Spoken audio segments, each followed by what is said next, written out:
میں نے ام المومنین عائشہ صدیقہ رضی اللہ عنہا سے پوچھا کہ اللہ تعالیٰ کے اس فرمان کے بارے میں آپ کا کیا خیال ہے جو سورہ البقرہ میں ہے کہ صفا اور مروہ اللہ تعالیٰ کی نشانیوں میں سے ہیں، اس لیے جو بیت اللہ کا حج یا عمرہ کرے اس کے لیے ان کا طواف کرنے میں کوئی گناہ نہیں۔ قسم اللہ کی، پھر تو کوئی حرج نہ ہونا چاہیے اگر کوئی صفا اور مروہ کی سعی نہ کرنی چاہیے۔ عائشہ رضی اللہ عنہا نے فرمایا بھتیجے،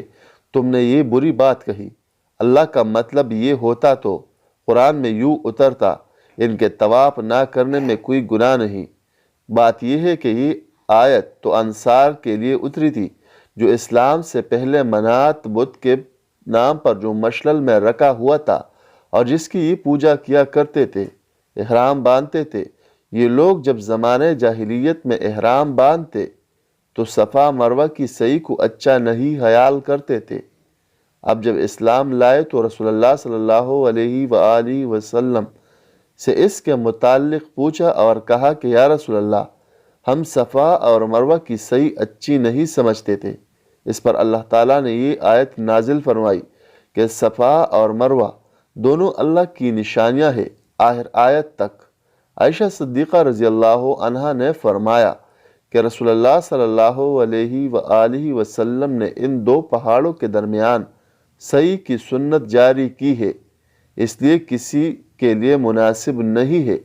کہ اسے ترک کر دے۔ انہوں نے کہا کہ پھر میں نے اس کا ذکر ابو بکر بن عبد الرحمن سے کیا تو انہوں نے فرمایا کہ میں نے تو یہ علمی بات اب تک نہیں سنی تھی، بلکہ میں نے بہت سے اصحاب علم سے یہ تو سنا تھا کہ وہ یوں کہتے تھے کہ عرب کے لوگ ان لوگوں کے سوا جن کا عائشہ صدیقہ رضی اللہ عنہا نے ذکر کیا جو منات کے لیے احرام باندھتے تھے، سب صفا مروہ کا پیرا کیا کرتے تھے۔ اور جب اللہ نے قرآن شریف میں بیت اللہ کے طواف کا ذکر فرمایا اور صفا مروہ کا ذکر نہیں کیا تو وہ لوگ کہنے لگے، یا رسول اللہ، ہم تو جاہلیت کے زمانے میں صفا اور مروہ کا پیرا کیا کرتے تھے، اور اب اللہ نے بیت اللہ کے طواف کا ذکر تو فرمایا لیکن صفا مروہ کا ذکر نہیں کیا، تو کیا صفا مروہ کی سعی کرنے میں ہم پر کچھ گناہ ہوگا؟ تب اللہ نے یہ آیت اتاری،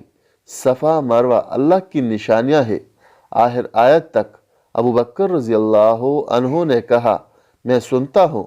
کہ یہ آیت دونوں فرقوں کے باب میں اتری ہے، یعنی اس فرقے کے باب میں جو جاہلیت کے زمانے میں صفا مروہ کا طواف برا جانتا تھا، اور اس کے باب میں جو جاہلیت کے زمانے میں صفا مروہ کا طواف کیا کرتے تھے، پھر مسلمان ہونے کے بعد اس کا کرنا اس وجہ سے کہ اللہ نے بیت اللہ کے طواف کا ذکر کیا اور صفا و مروہ کا نہیں کیا، برا سمجھے، یہاں تک کہ اللہ نے بیت اللہ کے طواف کے بعد ان کے طواف کا بھی ذکر فرما دیا۔